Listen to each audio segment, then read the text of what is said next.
que para algo nací, para algo y algo he de ser. Vivo siempre fijo en la idea de que he de conquistar fama. ¿De qué modo? No lo sé.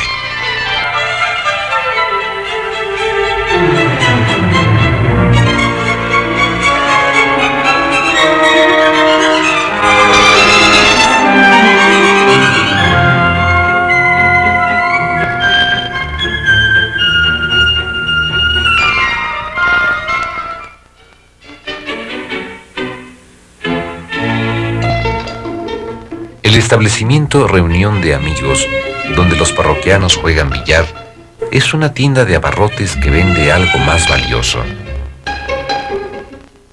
esparcimiento para las penas del alma y hierbas milagrosas para las del cuerpo. Su propietario, don Dámaso Cárdenas Pinedo, transitaba de la bohemia a la bonomía. En la espaciosa casa familiar oficia otra persona, su mujer, doña Felicitas del Río Amezcua, originaria del aledaño pueblo de Guarachita. Con sus ojos dulces y profundos, y con la ayuda de su cuñada Ángela, que ha quedado muda desde hace algún tiempo, doña Felicitas vigila con piedad cristiana los pasos de su extensa grey.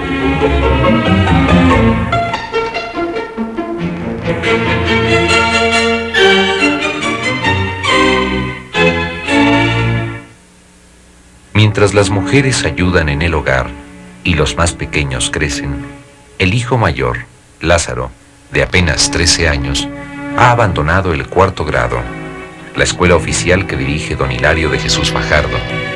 Allí ha aprendido el amor a los árboles. Ha heredado los mejores rasgos de sus figuras tutelares: la bonomía del padre, la piedad de la madre, el silencio expectante, como de esfinge indígena, de la madrina Ángela.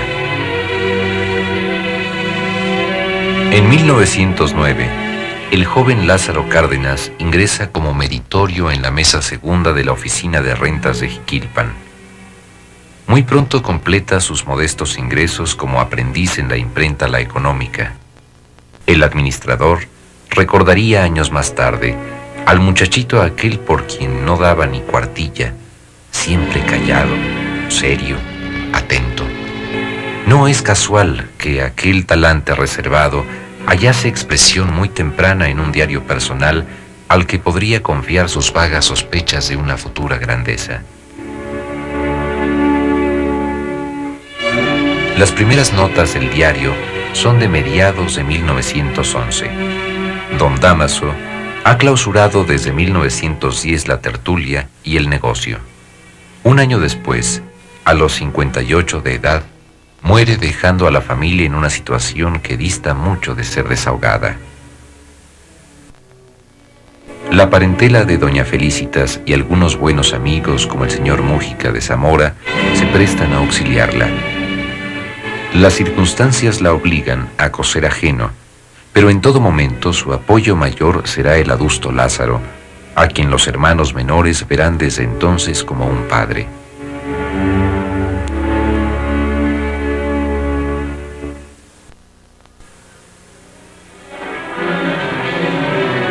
En junio de 1913, la revolución entra a Jiquilpan. Pedro Lemus ocupa la ciudad y encarga a la imprenta La Económica la publicación de un manifiesto.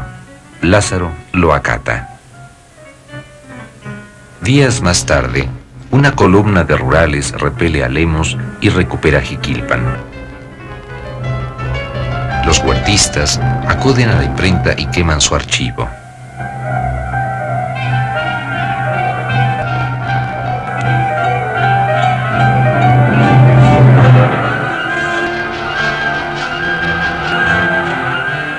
Mientras en el norte del país la lucha contra Huerta tomaba vuelo y en los cañaverales de Morelos Zapata seguía haciendo su revolución, Michoacán parecía, con todo, un territorio casi al margen de la guerra. Las partidas de alzados recorrían la zona en forma aislada. Uno de ellos operaba justamente por el rumbo de Apatzingán. Era el general Guillermo García Aragón, compadre de Zapata. Un buen día de julio de 1913, Lázaro Cárdenas exhibió su hermosa letra izquierdilla ante García Aragón, lo cual le valió la incorporación al Estado Mayor como encargado de la correspondencia.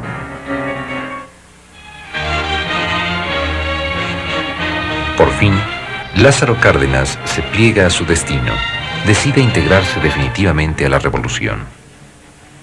Comanda el tercer escuadrón perteneciente al 22 Regimiento de la División de Caballería, incorporada bajo el mando de Lucio Blanco al Cuerpo del Ejército del Noroeste. La división invicta de Álvaro Obregón continúa su marcha hacia la Ciudad de México. Uno de los remotos y anónimos testigos de la firma de los tratados de Teoloyucan es el capitán Cárdenas. Momentos después, es también uno de los primeros soldados en ocupar la capital.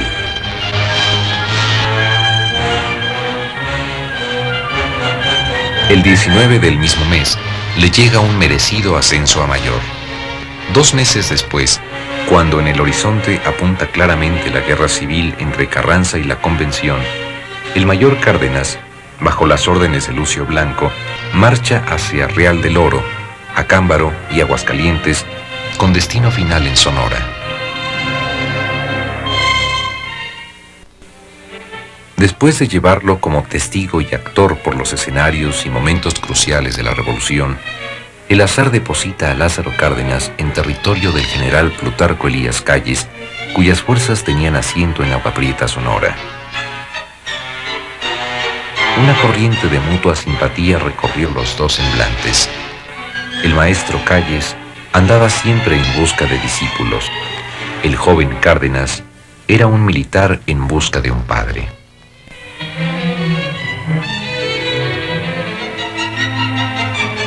El 1 de noviembre de 1915, Cárdenas, a quien el jefe Calles comenzó a llamar chamaco, tiene a su cargo el primer sector en la defensa de Agua Prieta. Las fuerzas villistas se estrellan irremisiblemente contra la población pertrechada.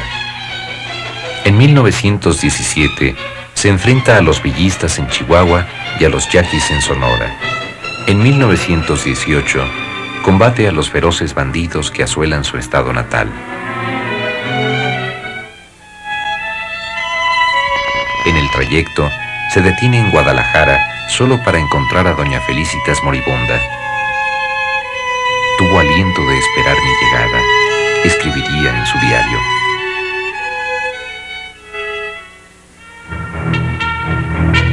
Del inicio de 1919 hasta mediados de 1920, fiel a su perpetua movilidad, Cárdenas muda de escenario. Los combates son ahora en las Huastecas.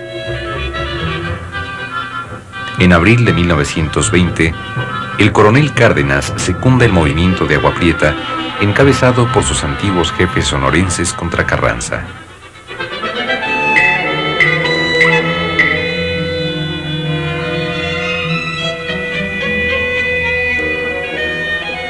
A mediados de mayo, Cárdenas se entera que la maltrecha columna del presidente Carranza se interna en la zona que comanda.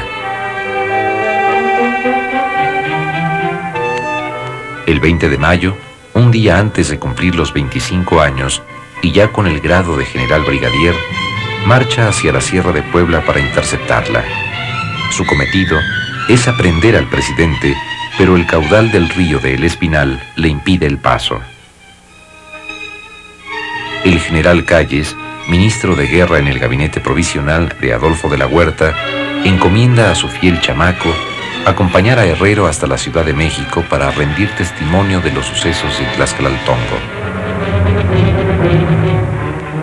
Si El Espinal hubiera acarreado un caudal menor, ¿cómo hubiese enfrentado el joven brigadier al anciano presidente?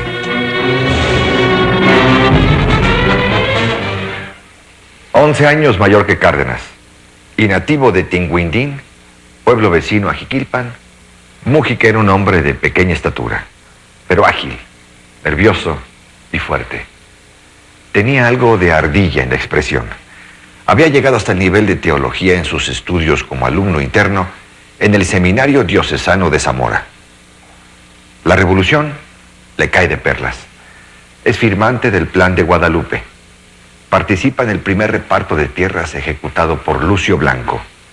Se integra al gobierno de Carranza en Veracruz. Ensaya medidas radicales en Tabasco y en su hora cumbre es, junto con Andrés Molina Enríquez, el alma ideológica de los artículos radicales de la Constitución de 1917. Ocupado con el trajín de la guerra, Cárdenas había carecido del maestro ideológico. Lo encontró en Múgica. A mediados de junio de 1920, Cárdenas vuelve a Michoacán como jefe de operaciones militares.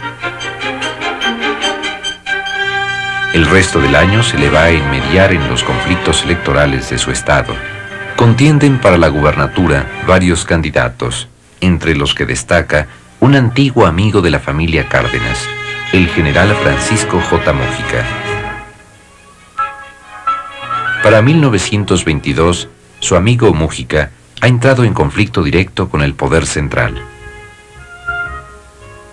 Meses después, Cárdenas recibe orden de custodiar a Múgica hasta la Ciudad de México.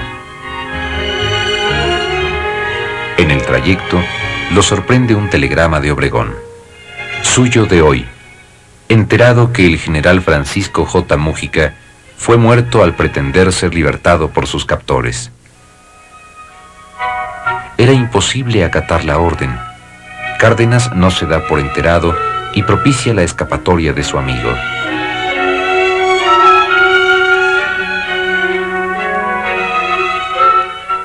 Hacia 1926, y gracias a Múgica, Cárdenas leía a Gustavo Le Bon y a Carlos Marx. También su jefe de Estado Mayor, Manuel Ávila Camacho, le proporcionaba lecturas de la Revolución Francesa. Pero ningún libro se equiparaba al privilegio de tener al primer ideólogo de la Revolución a la mano.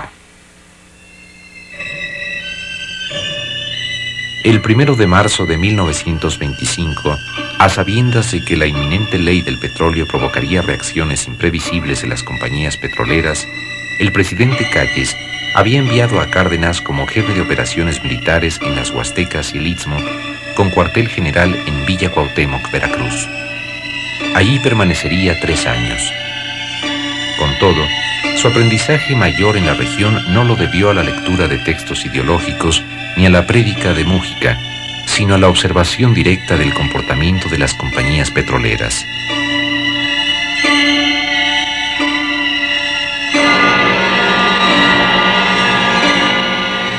Años más tarde, recordaría vívidamente una escena. En una ocasión que cruzamos con el general Múgica por los campos petroleros de Cerro Azul y Potrero del Llano, nos vimos detenidos en las puertas de las compañías que cerraban los caminos. Y fue después de una hora de espera que llegaron sus guardias a abrirnos el paso. Las compañías hacían alarde de contar con apoyos poderosos, sintiéndose en tierras de conquista. Defraudaban al fisco haciendo uso de instalaciones ocultas, subterráneas conectadas al puerto. Nada bueno habían dejado en los lugares de explotación. Ni una escuela, ni un teatro, ni un hospital. Solo yermos.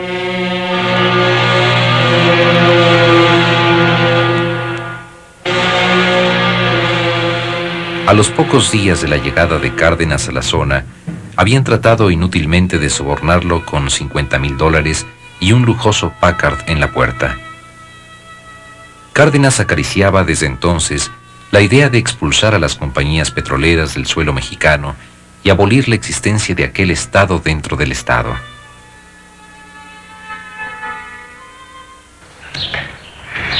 La distinción de Octavio Paz entre revuelta, rebelión y revolución tuvo en México una confirmación geográfica y cultural.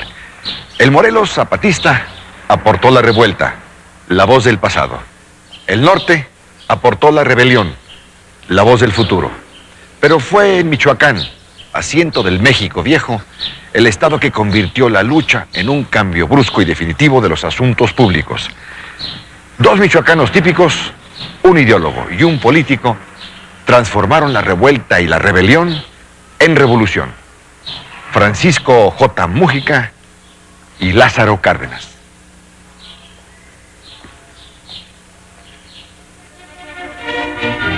Bajo el lema de unión, tierra, trabajo, y con el gobernador Cárdenas como presidente honorario, nacía la poderosa Confederación Revolucionaria Michoacana del Trabajo, que desde su inicio fue un apéndice del gobierno. Era la primera vez que un gobierno inducía a una organización corporativa semejante. Era el principio de una política de masas, el primer PRI en la historia del país. Todos los ámbitos de la vida michoacana sintieron y a menudo resintieron la omnipresencia de la Confederación.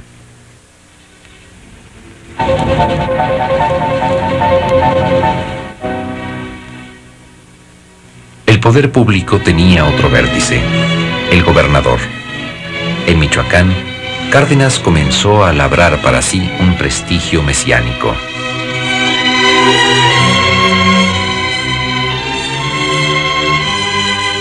Tiene un sentido estricto, casi litúrgico de la solemnidad, como lo prueba su atuendo. No se disfraza de campesino, usa siempre traje oscuro. Era hombre serio y de respetarse.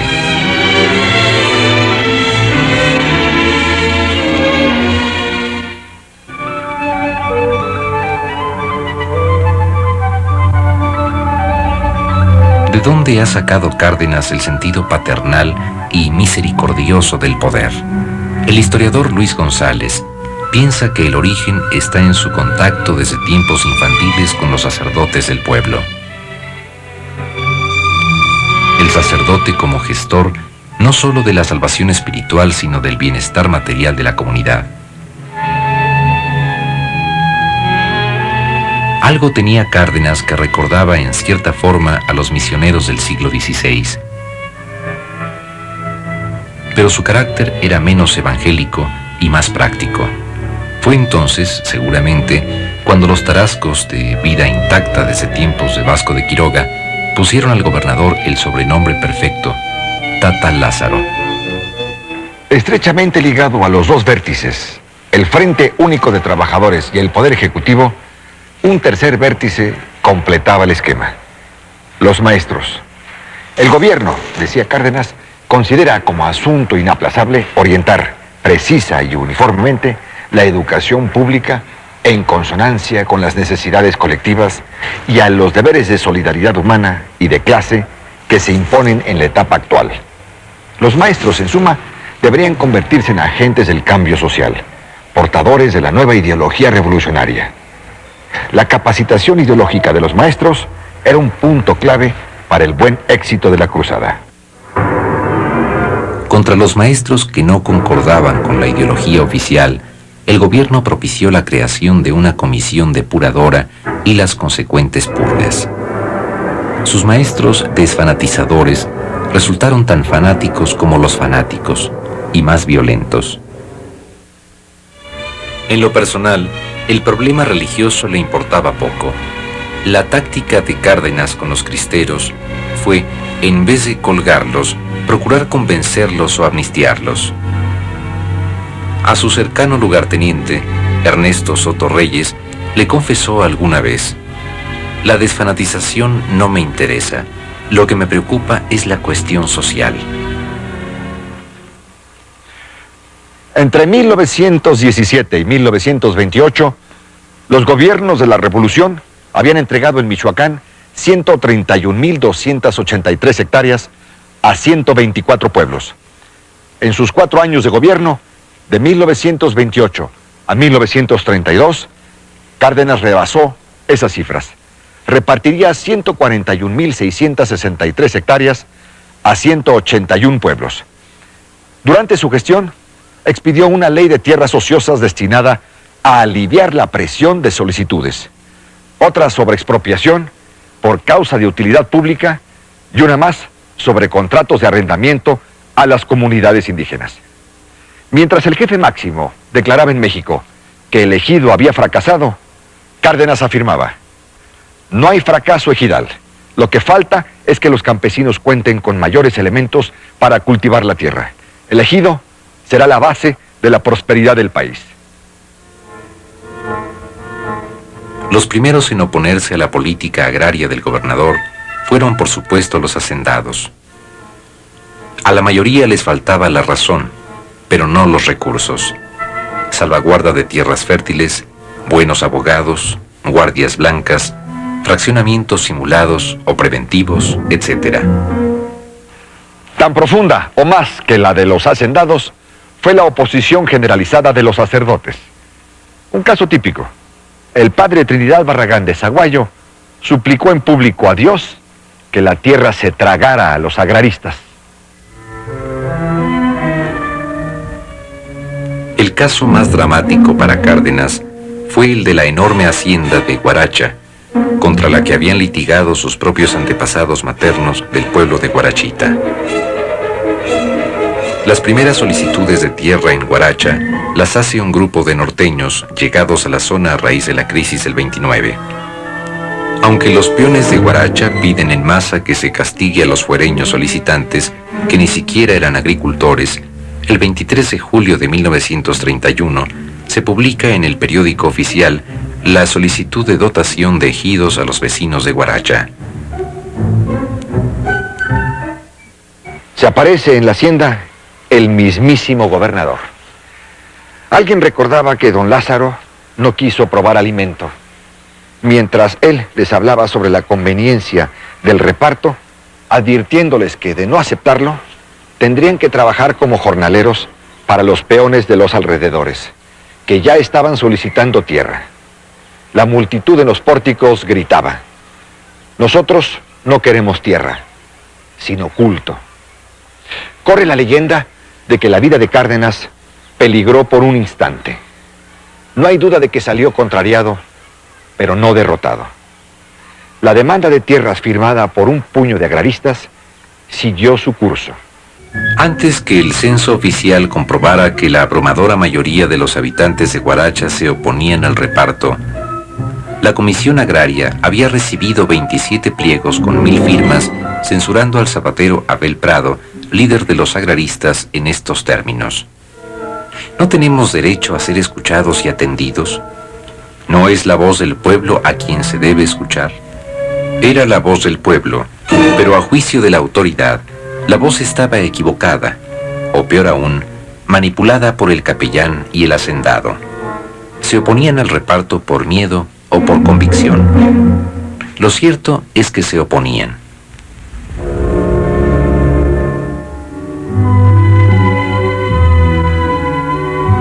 En los meses del destape michoacano, Cárdenas no se encontraba en su mejor momento político. A mediados de 1932, su situación era incierta. Todo parecía indicar que los políticos callistas, no necesariamente Calles, dudaban de su lealtad. De hecho, su único consuelo de aquellos días, no pequeño por cierto, sería el amor de Amalia Solórzano, la guapa joven de Tacámbaro con quien se casa en septiembre de 1932. En tales circunstancias, se comprende que para sucederlo haya optado por el general Benigno Cerrato.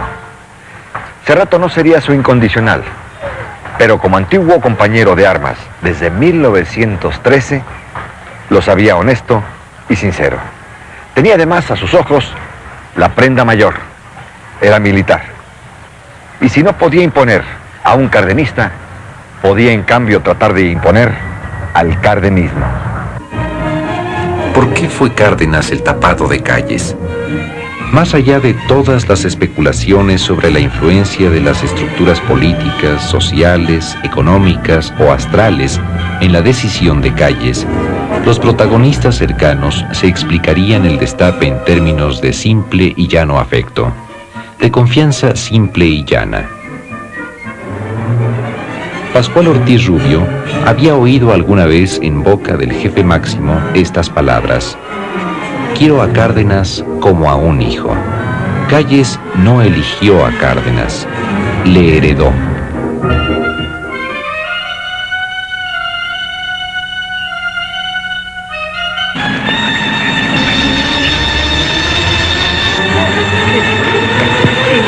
sin llorar. Momentos antes de asumir la presidencia de la República, mi señora y yo enviamos a todos los elementos revolucionarios del país nuestro más cariñoso saludo, haciendo votos por la prosperidad de la nación.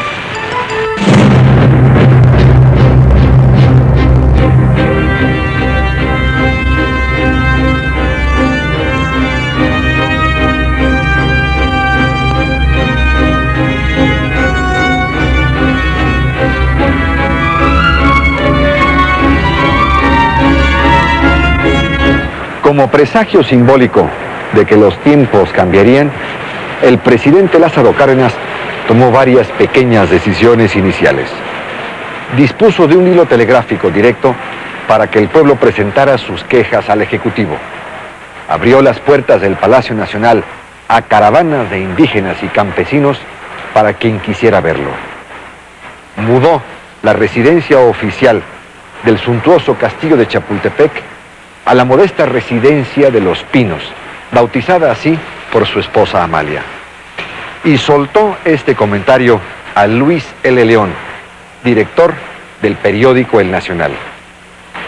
Mira, Luis, sería conveniente que cuando en El Nacional se mencione el nombre de mi general Plutarco Elías Calles, procuren quitarle el título de jefe máximo de la revolución.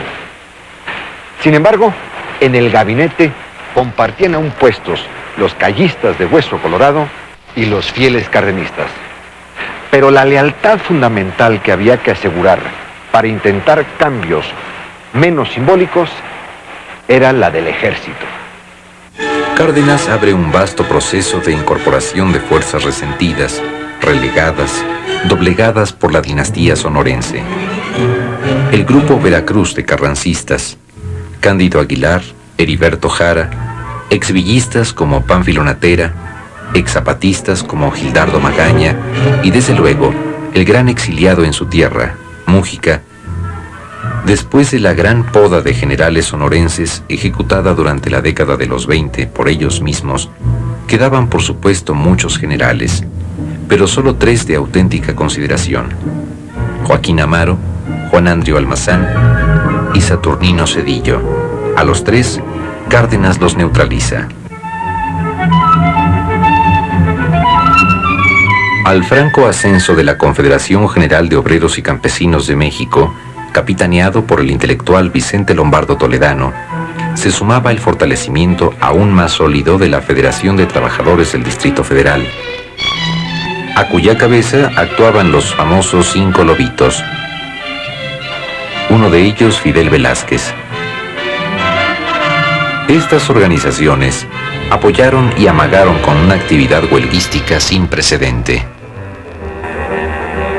Que Cárdenas conocía y sabía manejar a las masas y los líderes era cosa clara para cualquiera que se hubiese asomado a su gestión michoacana.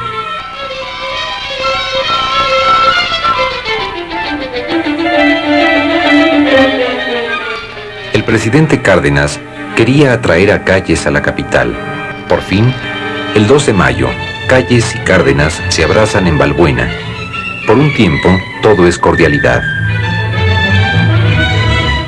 En ese lapso hablaron de política y Cárdenas le dijo que ante la actitud que habían tomado los obreros y la división en las cámaras, haría luego una declaración para meter a todos en cintura.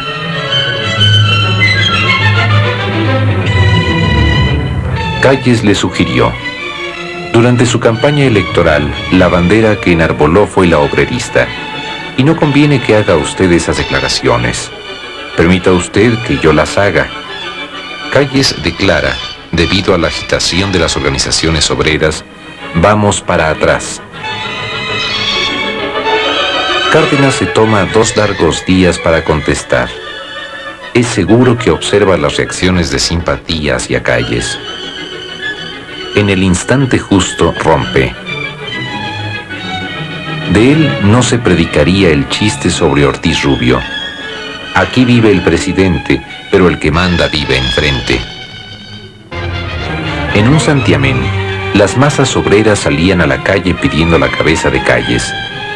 De inmediato, También Cárdenas pidió la renuncia de su gabinete e integró uno nuevo.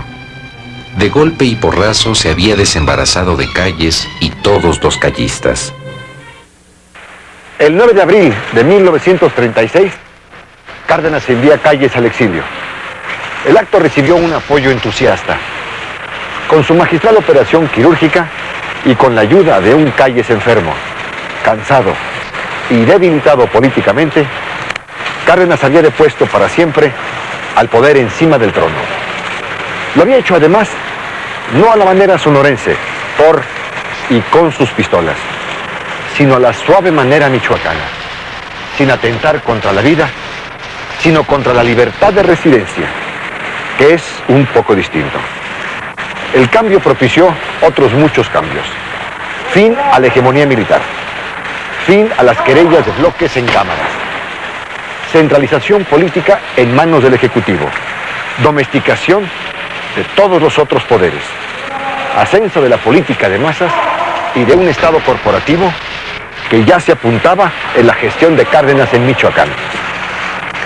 Ese gigantesco relevo histórico fue también un relevo de generaciones. Entró al escenario público la generación constructora que había vivido solo como testigo de la revolución. Pasó al retiro la generación propiamente revolucionaria. El epígono de la primera tenía la virtud de haber participado activamente en la lucha. México cambió en 1935.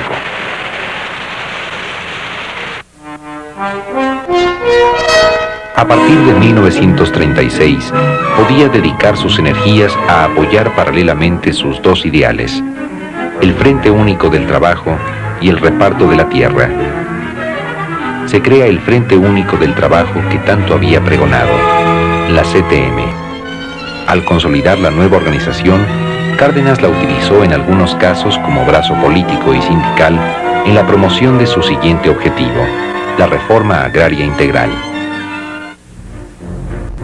En octubre de 1936, Cárdenas dio el primer gran paso, el reparto de la laguna. Nadie hasta entonces se había atrevido a tocar o siquiera a pensar en tocar las regiones agrícolas verdaderamente modernas del país.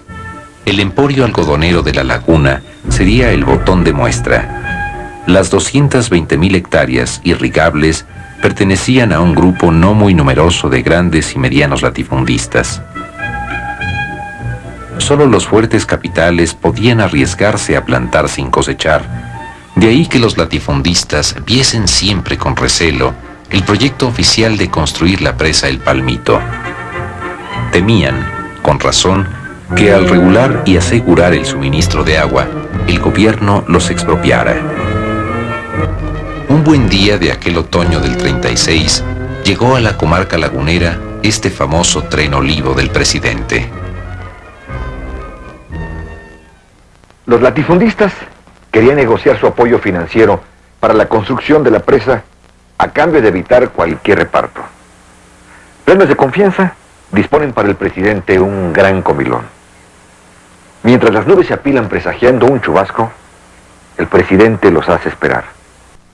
A este tren El Olivo solo suben y bajan filas de campesinos. Pasan las horas. Los 20 o 30 potentados sacan sus paraguas y ven partir al tren sin haber podido hablar con el presidente. La entrega tuvo muchos instantes emotivos.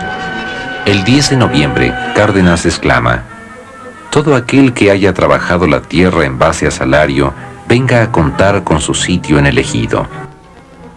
10 días después, en el aniversario de la Revolución, un exvillista le entrega su vieja carabina 30-30 a cambio de un arado de hierro. Cárdenas, conmovido, le dice: que estos actos sirvan para la felicidad del pueblo mexicano y para mantener la paz en la nación. El 28 de noviembre se habían repartido 243,341 hectáreas entre 28,503 campesinos. Al poco tiempo sobrevinieron problemas de corrupción, ineficiencia, politización.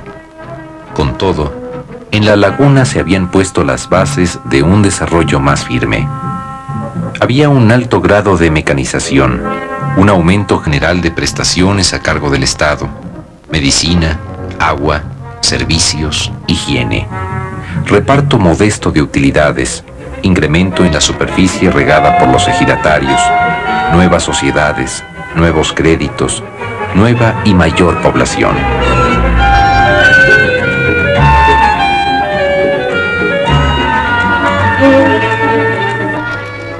La misma estampa mesiánica de Cárdenas en Michoacán se extendió a lo largo y ancho del país.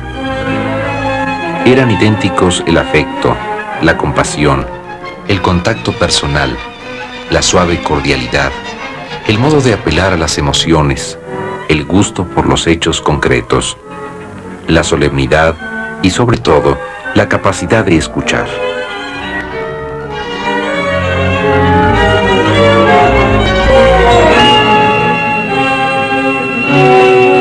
Al menos paciencia tengo para darles, como solía decir. Una hermosa palabra resume su actitud: misericordia.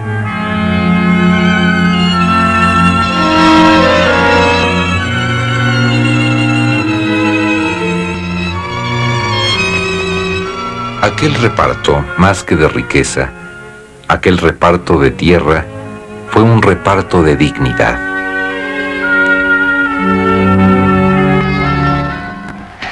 En 1938 el presidente escribe una carta a sus viejos conocidos, los señores Cusi, dueños de Lombardía y Nueva Italia.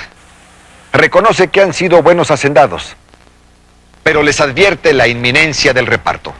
En noviembre, los campesinos reciben las haciendas completas: tierra, edificios, maquinaria, ganado, plantíos de limones.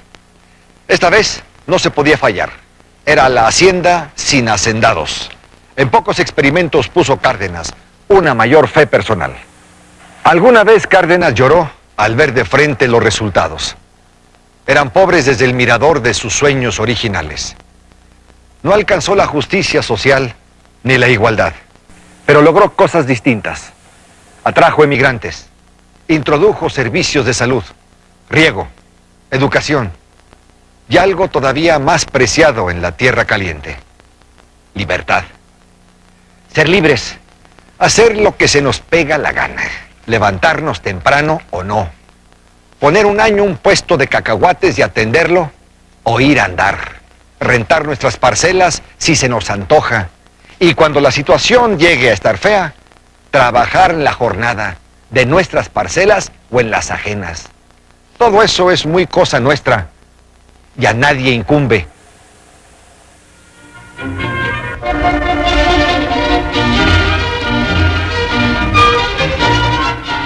El remate final al diseño corporativo del Estado fue la transformación radical del desprestigiado Partido Nacional Revolucionario en un nuevo y multitudinario Partido de la Revolución Mexicana.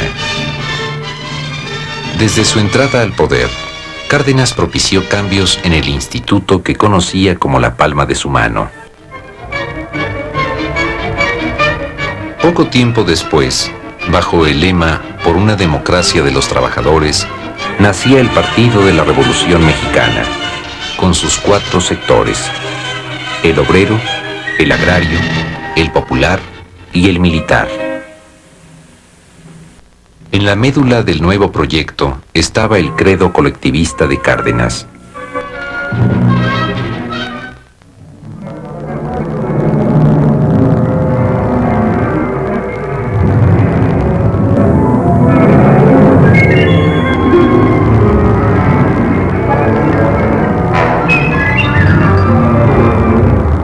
Cárdenas no había olvidado su experiencia en la Huasteca veracruzana.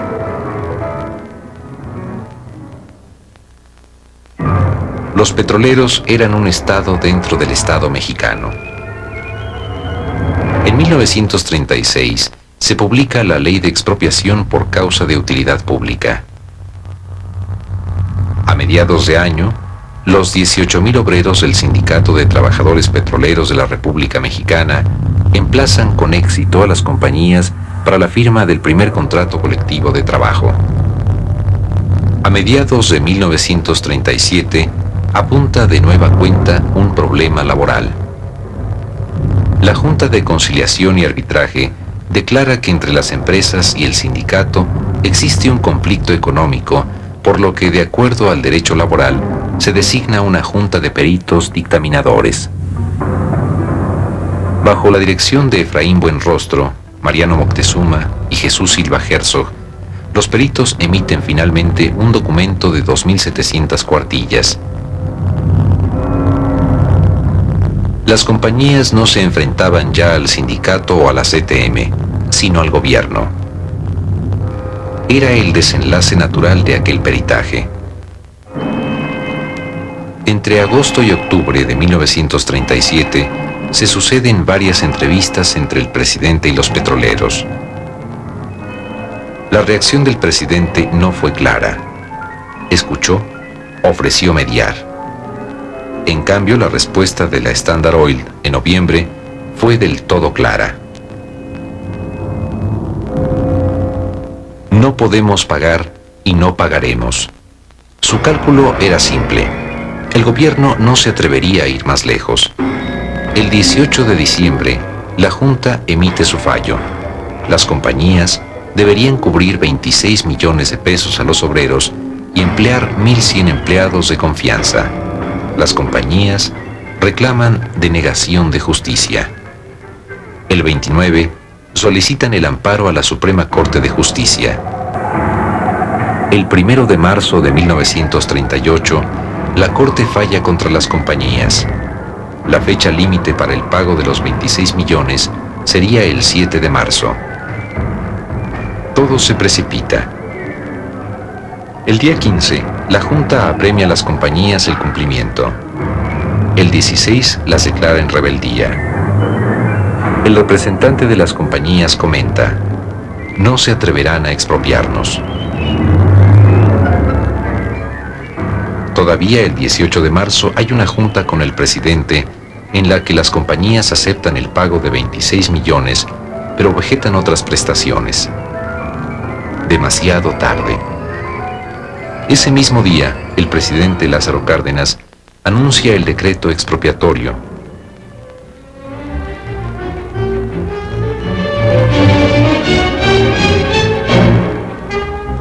Se declaran expropiados por casos de actividad pública y a favor de la nación, la maquinaria, instalaciones, edificios, oleoductos, refinerías, tanques de almacenamiento, vías de comunicación, carros tanques, estaciones de distribución, embarcaciones y todos los demás bienes muebles e inmuebles de propiedad de las empresas que a continuación se enuncian. 200.000 personas aclamaron espontáneamente al presidente en el Zócalo.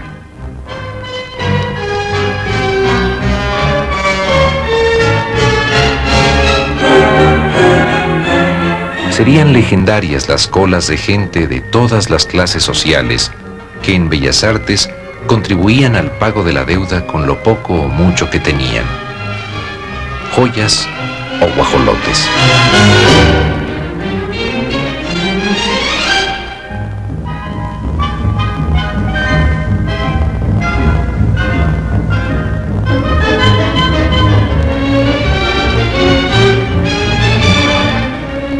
Las compañías petroleras incurrirían en un amplio y efectivo boicot comercial contra México.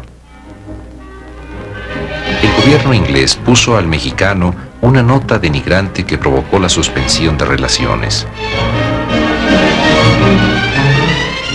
Pero para Washington, los riesgos de una confrontación eran mayores que los posibles beneficios. La entrada de los Estados Unidos a la guerra puso fin de hecho al conflicto.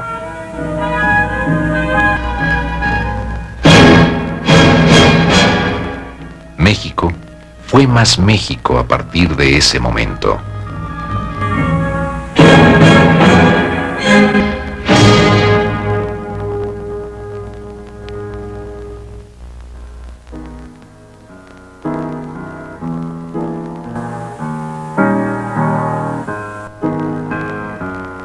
En uno de los pasajes de su libro célebre, Homenaje a Cataluña, George Orwell se refiere a los buenos cartuchos mexicanos que solía dejar en reserva para cuando llegase el momento de la lucha. leyéndolo, es imposible no conmoverse ante la actitud solidaria del gobierno mexicano con la República Española.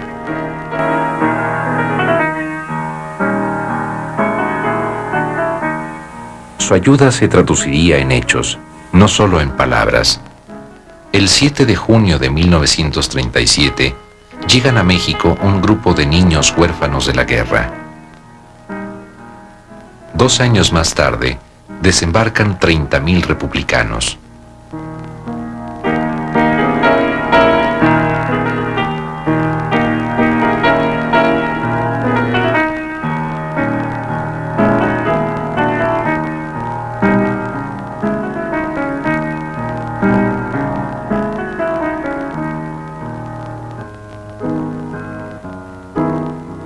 Todo el que recuerda las desesperadas muchedumbres republicanas en los muelles españoles, con la vista fija en el mar, temiendo el ataque de los franquistas en cualquier momento, debe sentirse orgulloso del modo en que México se convirtió en puerto de abrigo.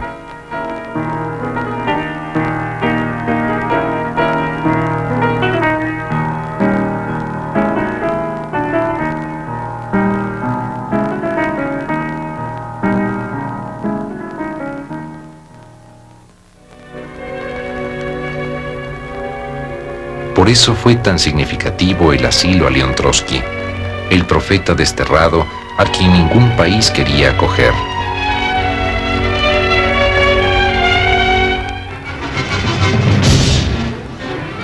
Cada paso de la política exterior cardenista fue congruente con esta actitud moral. Su protesta contra la invasión fascista italiana a Etiopía,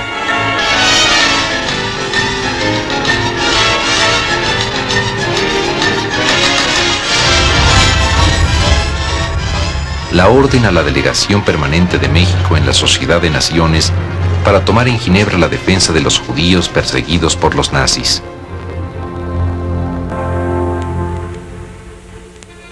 El sentido de libertad que Cárdenas proyectaba a su política exterior tuvo traducciones concretas y palpables en la vida política interior.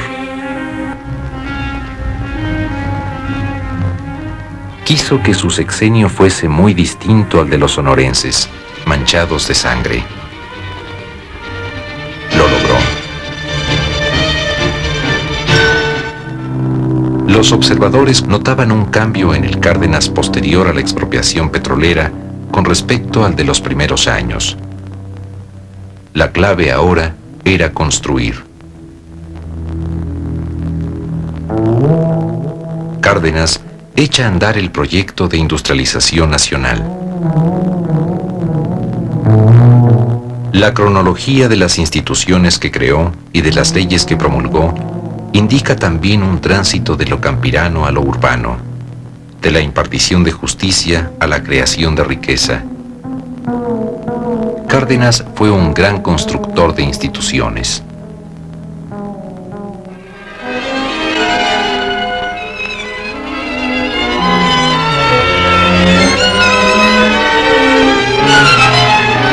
Más temprano de lo que hubiera querido, en 1939 se destapó la carrera de la sucesión y con ella las críticas, muchas de ellas risibles.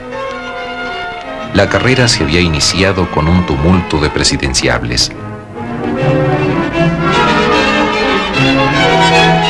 La elección lógica de Cárdenas era Mújica, pero de nuevo, como en 1932 en Michoacán, Cárdenas opta por un militar moderado, aunque esta vez incondicional. Manuel Ávila Camacho. Ávila Camacho no pierde tiempo en proyectar una imagen apacible y un mensaje de unidad nacional en días de guerra mundial.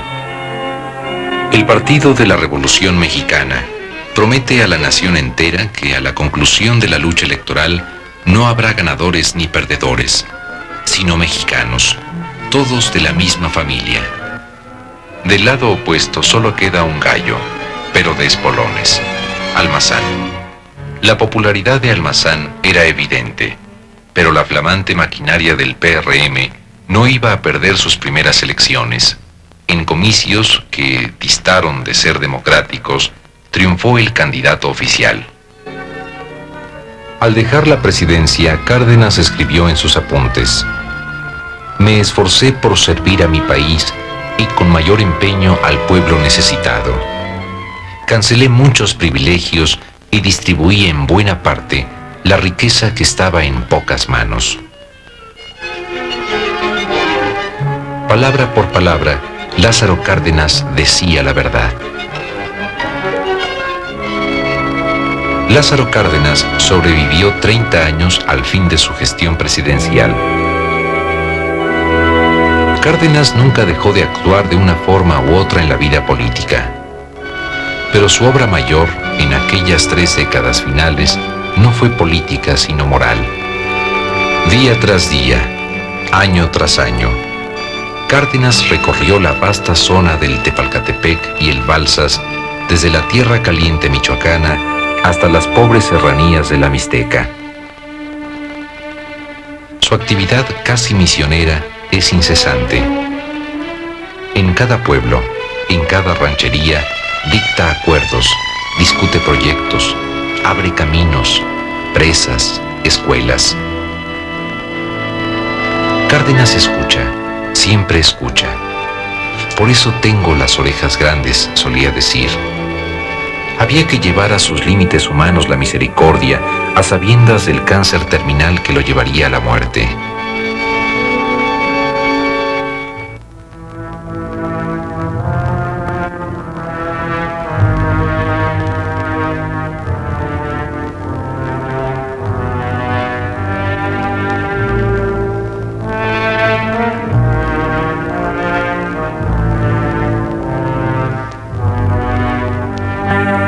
Casi a la fuerza lo trajeron a México, donde murió el 19 de octubre de 1970, 25 años exactos después del general Calles.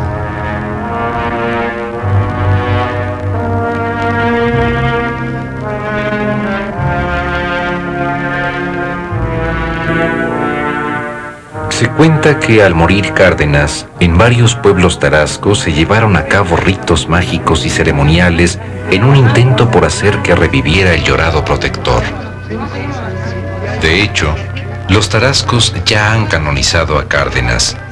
En muchas de sus casas mantienen altares con fotos de él y veladoras prendidas para que los proteja desde el otro mundo. No los olvidaré, había escrito en sus apuntes una mañana de 1934. Ellos, a su vez, no lo olvidaron. Al menos mi tiempo tengo para darles. Ellos, año con año, se lo devuelven como ofrenda.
establecimiento Reunión de Amigos, donde los parroquianos juegan billar, es una tienda de abarrotes que vende algo más valioso: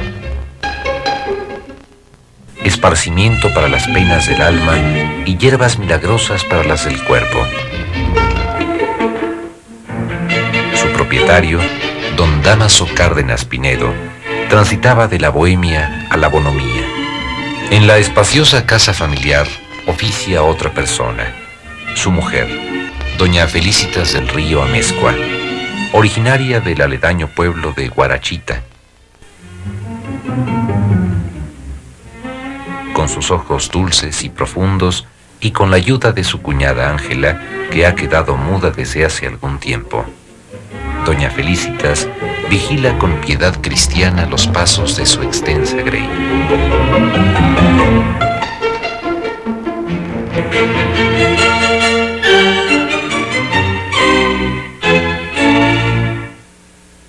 Mientras las mujeres ayudan en el hogar y los más pequeños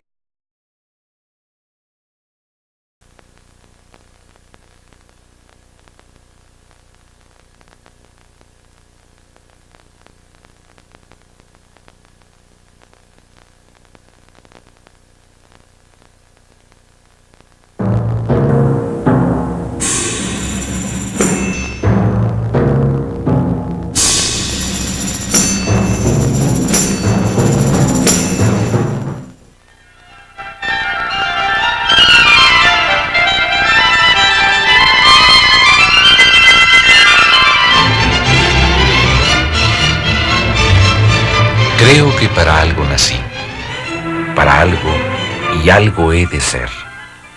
Vivo siempre fijo en la idea de que he de conquistar fama. ¿De qué modo? No lo sé.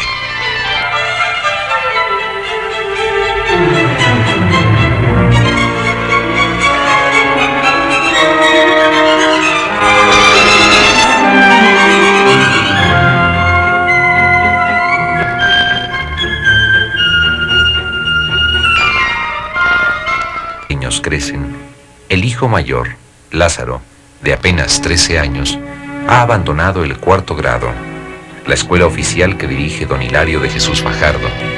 Allí ha aprendido el amor a los árboles.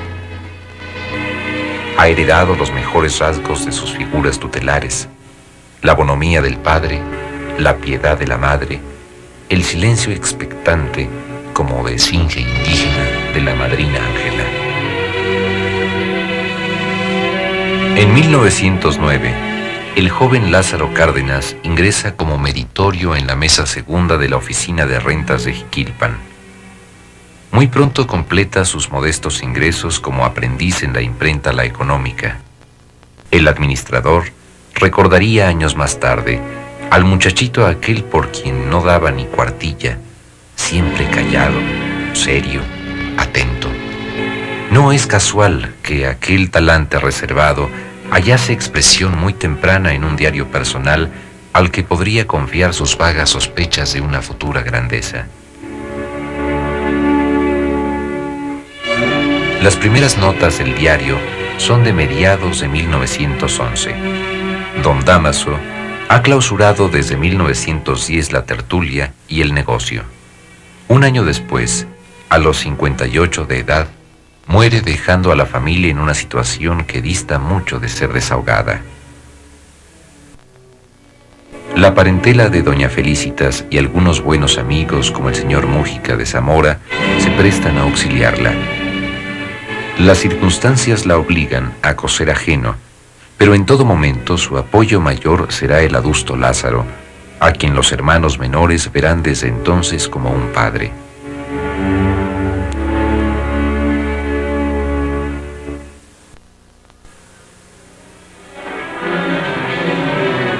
En junio de 1913, la revolución entra a Jiquilpan. Pedro Lemus ocupa la ciudad y encarga a la imprenta La Económica la publicación de un manifiesto. Lázaro lo acata.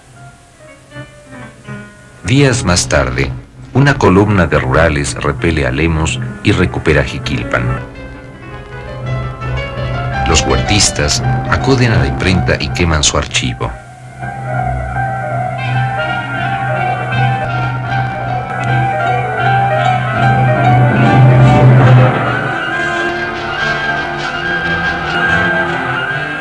Mientras en el norte del país la lucha contra Huerta tomaba vuelo y en los cañaverales de Morelos Zapata seguía haciendo su revolución, Michoacán parecía con todo un territorio casi al margen de la guerra. Las partidas de alzados recorrían la zona en forma aislada. Uno de ellos operaba justamente por el rumbo de Apatzingán. Era el general Guillermo García Aragón, compadre de Zapata. Un buen día de julio de 1913, Lázaro Cárdenas exhibió su hermosa letra izquierdilla ante García Aragón, lo cual le valió la incorporación al Estado Mayor como encargado de la correspondencia.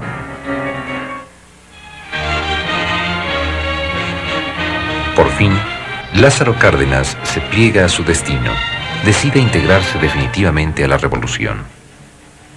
Comanda el tercer escuadrón perteneciente al 22 Regimiento